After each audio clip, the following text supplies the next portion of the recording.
ಬೇಳಲು ಬಾಲಿನೊಳು ವಿಜವ ಮೇಳವಿಸಿದೆ ಎಂಬೆಯೇನು ಬೇಳಲು ಬಾಲಿನೊಳು ವಿಜವ ಮೇಳವಿಸಿದೆ ಎಂಬೆಯೇನು ಬೇಳಲಾರೆನೋ ಬೇಳಲಾರೆನೋ ಬೇಳಲಾರೆನೋ.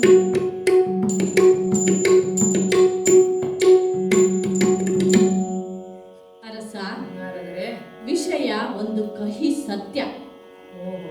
ಆ ಸತ್ಯವನ್ನ ಹೇಳಿದರೆ ನಿನಗೆ ಮೃಷ್ಟಾನ್ನ ಭೋಜನವನ್ನ ಇಟ್ಟು ಅದರೊಳಗೆ ಒಂದು ತುತ್ತು ವಿಷವನ್ನ ಇಟ್ಟು ತಿನ್ನು ತಿನ್ನು ಎಂದರೆ ಹೇಗಾಗುತ್ತದೆ? ನನ್ನ ಪರಿಸ್ಥಿತಿಯೂ ಅದೇ ಆಗಿದೆ. ಒಂದು ವೇಳೆ ವಿಷಯವನ್ನ ಬಚ್ಚಿಟ್ಟರೆ ಎಷ್ಟು ದಿನ ಬಚ್ಚಿಡಲಾಗುತ್ತದೆ? ಒಂದಲ್ಲ ಒಂದು ದಿನ ಆ ವಿಷಯ ನಿನಗೆ ಗೊತ್ತಾಗುತ್ತದೆ. ಆಗ ಈ ನಾರದ ಮೋಸಗಾರನಾಗುತ್ತಾನೆ. ಇಷ್ಟೆಲ್ಲ ಆದರದಿಂದ ಸತ್ಕರಿಸಿದೆ, ಉಪಚರಿಸಿದೆ, ನಾನು ನಿನಗೆ ಮೋಸ ಮಾಡಲಾಗುತ್ತದೆಯೇ?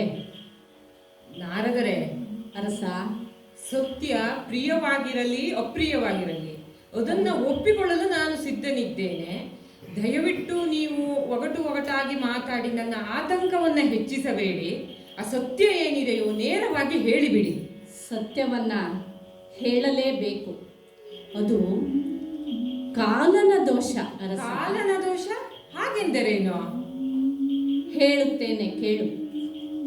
ಇಂದಿಗೆ 1 ವರ್ಷದ ಗೋಧೂಳಿ ಸಮಯದಲ್ಲಿ ಆತನಿಗೆ ಮೃತ್ಯು ಸಂಭವಿಸುತ್ತದೆ. ಅಯ್ಯೋ ದೇವರೇ, ನಾನೇನು ಕೇಳುತ್ತಿದ್ದೇನೆ?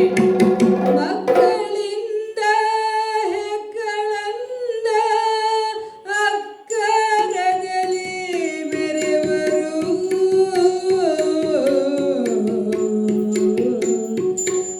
ಮಕ್ಕಳಿಂದ ಹೆಕ್ಕಳಂದ ಅಕ್ಕರದಲ್ಲಿ ಮೆರೆವರು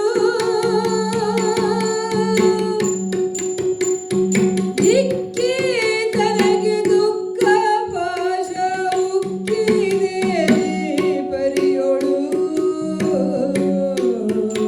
ಇಕ್ಕಿ ತನಗೆ ದುಃಖ ಪಾಶ ಉಕ್ಕಿದೆ ಪರಿಯೋಳು ತರಳೆ ಬೇಡವರನು ನಿನಗೆ ತರುವ ವರನನು ಬೇರೆ ತರಳೆ ಬೇಡವರನು ನಿನಗೆ ತರುವ ವರನನು ಬೇರೆ. ಬದುಕೆಷ್ಟು ವಿಚಿತ್ರ. ಮಗಳ ಮದುವೆಯ ಕನಸು ಕಾಣುತ್ತಿದ್ದೆ ನಾನು. ಕನಸು ನನಸಾಗುವ ಕಾಲ ಹತ್ತಿರ ಬಂತು ಎಂದು ಖುಷಿಯಲ್ಲಿರುವಾಗ ನಾ ಕಂಡ ಕನಸೇ ದುಸ್ವಪ್ನವಾಗಿ ನನ್ನೆದುರು ನಿಂತಿದೆಯೇ? ಮಗಳು ಹುಟ್ಟಿದ ಮೇಲೆ ಬದುಕಿನಲ್ಲಿ ಸಂತೋಷ ಸಂಭ್ರಮ ನೂರ್ವಡಿಸಿತು. ದುಃಖವೇ ಇಲ್ಲವೇನೋ ಎಂದು ಇಲ್ಲಿಯವರೆಗೆ ಬದುಕಿ ಬಂದಿದ್ದೆ. ಈಗ ಅದೇ ಮಗಳಿಗಾಗಿ ದುಃಖಿಸುವ ಪರಿಸ್ಥಿತಿ ನಮಗೆ ಒದಗಿ ಬಂತಲ್ಲ. ನನ್ನ ಮಗಳ ಬದುಕಿನಲ್ಲಿ ವಿಧಿ ಇಷ್ಟೊಂದು ಕ್ರೂರವಾಗಿದೆಯೇ?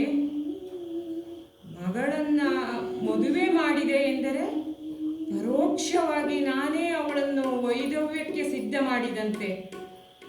ಛೇ, ಇದು ಸಾಧ್ಯವಿಲ್ಲ. ಇದನ್ನು ಆಗಲು ನಾನು ಬಿಡುವುದಿಲ್ಲ. ಮಗಳೇ ಸಾವಿತ್ರಿ, ಸತ್ಯವಾನನನ್ನು ಮದುವೆಯಾಗುವ ನಿರ್ಧಾರದಿಂದ ಹಿಂದಕ್ಕೆ ಬಾ.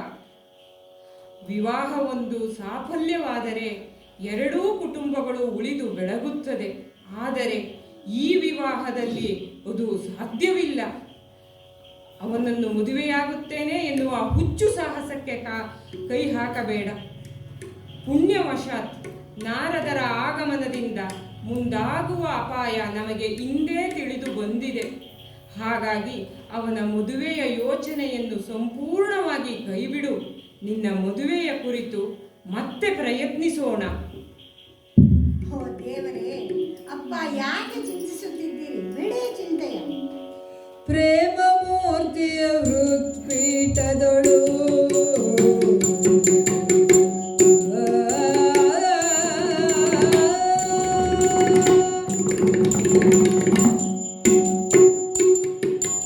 ಪ್ರೇಮ ಮೂರ್ತಿಯ ಹೃತ್ಪೀಠದೊಳು ಸ್ಥಾಪಿಸುತ್ತಾ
ನಿಮ್ಮನ್ನು ಸಮಾಧಾನಪಡಿಸಬೇಕೋ ಯಾವುದು ಗೊತ್ತಾಗುವುದಿಲ್ಲ ಅಪ್ಪ.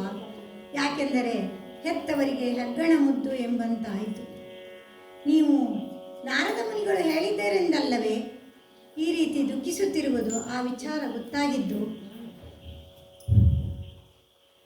ತ್ರಿಕಾಲ ಜ್ಞಾನಿಗಳಾದಂತಹ ಮಹರ್ಷಿಗಳೇ, ನೀವು ಆಡುವ ಮಾತು 100ಕ್ಕೂ 100 ಸುಳ್ಳಾಗಲಿಕ್ಕಿಲ್ಲ. ಹೌದಮ್ಮ. ನಿಮ್ಮ ಮಾತು ಸುಳ್ಳೆಂದು ನಾನು ಹೇಳುವುದಿಲ್ಲ. ಎಲ್ಲವೂ ಸತ್ಯವಾಗುತ್ತದೆ ಎಂಬ ಅರಿವು ನನಗಿದೆ ಸ್ವಾಮಿ. ನಾನು ಹೆಜ್ಜೆಯನ್ನು ಮುಂದಿಟ್ಟಾಗಿದೆ. ಮುಂದಿಟ್ಟ ಹೆಜ್ಜೆಯನ್ನು ಹಿಂದೆ ತೆಗೆಯಬಹುದಂತೆ, ಆದರೆ ಆ ಹೆಜ್ಜೆಯ ಗುರುತು ಅಲ್ಲೇ ಇರುವುದಿಲ್ಲವೇ? ಅದನ್ನು ಅಳಿಸಲು ಸಾಧ್ಯವಿಲ್ಲ. ಯಾಕೆಂದರೆ ನನ್ನ ಮನಸ್ಸಿನಲ್ಲಿ ಸತ್ಯವಾನನೇ ನನ್ನ ಪತಿಯೆಂದು ಸ್ವೀಕರಿಸಿದ್ದೇನೆ. ಮನಸ್ಸಿನಿಂದಲೂ ಭಾವದಿಂದಲೂ ಅವನನ್ನು ಸ್ವೀಕರಿಸಿ ಆಗಿದೆ ಸ್ವಾಮಿ. ಯಾಕೆಂದರೆ ಜೀವ ಒಂದು, ದೇಹ 2, ಜೀವ 1 ಎಂದು ನಾನು ಮನಸಾರೆ ಅವನನ್ನು ಒಪ್ಪಿಕೊಂಡಿದ್ದೇನೆ.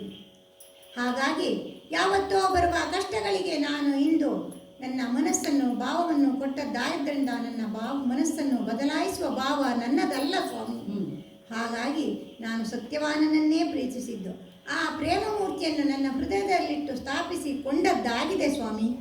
ಯಾವ ಕಾಲಕ್ಕೆ ನನ್ನ ತಂದೆಯವರು ನಿನ್ನ ಪತಿಯನ್ನು ನೀನೇ ಆಯ್ದುಕೋ ಎಂಬ ಅಧಿಕಾರವನ್ನು ಕೊಟ್ಟರೋ ಆ ಕಾಲದಲ್ಲಿ ನಾನು ಕಷ್ಟಪಟ್ಟು ಅದೆಷ್ಟೋ ಪ್ರದೇಶಗಳನ್ನು ಸುತ್ತಾಡಿ ನಾನು ಇಷ್ಟಪಟ್ಟು ಪಡೆದುಕೊಂಡು ಬಂದಂತಹ ಆ ಸತ್ಯವಾನಿಗೆ ನಾನು ಎಂದಿಗೂ ಮೋಸ ಮಾಡಲಾರೆ ಸ್ವಾಮಿ. ಹಾಗಾಗಿ ನೀವು ನನ್ನನ್ನು ಕಂಡಾಕ್ಷಣವೇ ನನಗೂ ನಿಮ್ಮ ದರ್ಶನ ಭಾಗ್ಯ ಸಿಕ್ಕಿತಲ್ಲ ಎಂಬ ಪರಮ ಸಂತೋಷವಾಯಿತು. ನೀವು ಹೇಳಿದ ಮಾತೇನು?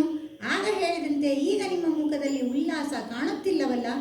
ಹಾಗಂತ ನೀವು ಸುಳ್ಳು ಹೇಳಿದಿರಿ ಎಂದು ನಾನು ಹೇಳುವುದಿಲ್ಲ. ಚಿರ ಸೌಭಾಗ್ಯವತಿ ಭವ ಎಂದು ನೀವು ನನ್ನನ್ನು ಹರಸಿದ್ದೀರಲ್ಲವೇ? ನಿಮ್ಮ ಮಾತೆ ಸತ್ಯವಾಗುತ್ತದೆ ಎಂದು ನಂಬಿದವಳು ನಾನು. ಸಾವಿತ್ರಿಯ ವರಪ್ರಸಾದದಿಂದ ಹುಟ್ಟಿದಂತಹ ನನ್ನನ್ನು ಆ ಸಾವಿತ್ರಿ ದೇವಿ ಕಾಪಾಡುತ್ತಾಳೆಂಬ ಭರವಸೆಯಲ್ಲಿ ನಾನು ಹೆಜ್ಜೆ ಇಡುತ್ತಿದ್ದೇನೆ. ನಿಮ್ಮ ಆಶೀರ್ವಾದವು ನನಗೆ ಅಗತ್ಯವಿದೆ ಸ್ವಾಮಿ. ಹಾಗಾಗಿ ನಾನು ಮನಸ್ಸು ಬದಲಾಯಿಸುವುದಿಲ್ಲ. ಇದೋ ಅಪ್ಪ, ನಿಮಗೊಂದು ಮಾತು ಹೇಳುತ್ತೇನೆ. ಮನುಷ್ಯನಾಗಿ ಹುಟ್ಟಿದ ಮೇಲೆ ಕಷ್ಟ, ನಷ್ಟ, ನೋವು, ನಿಲುವು ಎಲ್ಲವೂ ನಮ್ಮ ಈ ಬದುಕಿನಲ್ಲಿ ಹಾಸು ಹೊಕ್ಕಾಗಿದೆ ಅಪ್ಪ. ಇವತ್ತಿನ ದಿನದಲ್ಲಿ ಆ ಪುಣ್ಯಾತ್ಮನ ಬಗ್ಗೆ ನಮಗೆ ಗೊತ್ತಾಯಿತು. ಆದರೆ ನಾವು ನಾಳೆ ಇಂದು ಹೇಗೆ ಎಂಬ ಅರಿವಾದರೂ ಇದೆಯೇ? ನಾನು ಇಂದು ಇದ್ದು ನಾಳೆ ಸಾಯಬಹುದು. ಆದರೆ ಆ ಸತ್ಯವಾನನ ಬಗ್ಗೆ, ಆ ಪುಣ್ಯಾತ್ಮನ ಬಗ್ಗೆ ನಾನು ಎಂದೋ ಬರುವ ಕಷ್ಟಕ್ಕೆ ಇಂದು ನಾನು ಅವನನ್ನು ದೂರೀಕರಿಸಲಾರೆ. ಅವನನ್ನು ನಾನು ಮನಸಾರೆ ಒಪ್ಪಿಕೊಂಡಿದ್ದೇನೆ. ನಾನು ಇಂದು ಮನಸ್ಸು ಬದಲಾಯಿಸಿದೆ ಅಂತಾದರೆ ಅಪ್ಪ, ನಾನು ನಿಮ್ಮ ಮಗಳಾದೇನೆ, ಸಾವಿತ್ರಿಯ ಭಕ್ತಳಾದೇನೆ ಹೇಳಿ. ಹಾಗಾಗಿ ಆ ವಿಧಾತನು ನನ್ನ ಹಣೆಯ ಹಲಗೆಯ ಮೇಲೆ ಏನು ಬರೆದಿದ್ದಾನೋ ಅದೇ ಆಗುತ್ತದೆ. ನಿಶ್ಚಿಂತೆಯಾಗಿ ನಾನು ನನ್ನ ಪತಿಯನ್ನು ಸೇರುವ ವ್ಯವಸ್ಥೆಯನ್ನು ನೀವು ಮಾಡಿಕೊಡಬೇಕು. ದಿಬ್ಬಣ ಸಮೇತವಾಗಿ ಬರುತ್ತೇನೆಂದು ಮಾತು ಕೊಟ್ಟು ಬಂದಿದ್ದೇನೆ. ಅದನ್ನು ನೀವು ನಿರ್ವಹಿಸಬೇಕು. ಅತ್ಯಂತ ಶೀಘ್ರವಾಗಿ ಅಲ್ಲಿಗೆ ಹೊರಡಬೇಕೆಂದು ನಿಮ್ಮಲ್ಲಿ ಕಳಕಳಿಯಿಂದ ಬೇಡಿಕೊಳ್ಳುತ್ತೇನೆ ಅಪ್ಪ. ಹೆದರಬೇಡಿ ಅರಸ. ನಿನ್ನ ಮಗಳ ಅಂತರಂಗದ ಮಾತುಗಳನ್ನೆಲ್ಲ ಕೇಳಿದೆ.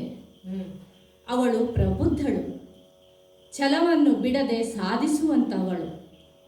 ನನ್ನ ಬಾಯಿಂದ ಬಂದ ಮಾತು ಸುಳ್ಳಾಗುವುದಿಲ್ಲ. ಆ ಶ್ರೀಹರಿಯೇ ನನ್ನ ಬಾಯಿಂದ ಹೀಗೆ ಹೇಳಿಸಿದ್ದಾನೆ. ಲೋಕ ಕಲ್ಯಾಣಕ್ಕಾಗಿಯೇ ಈ ಮದುವೆ ನಡೆಯುತ್ತದೆ. ನೀನಿನ್ನು ನಿನ್ನ ಕಾರ್ಯವನ್ನು ಮುಂದುವರಿಸಿ.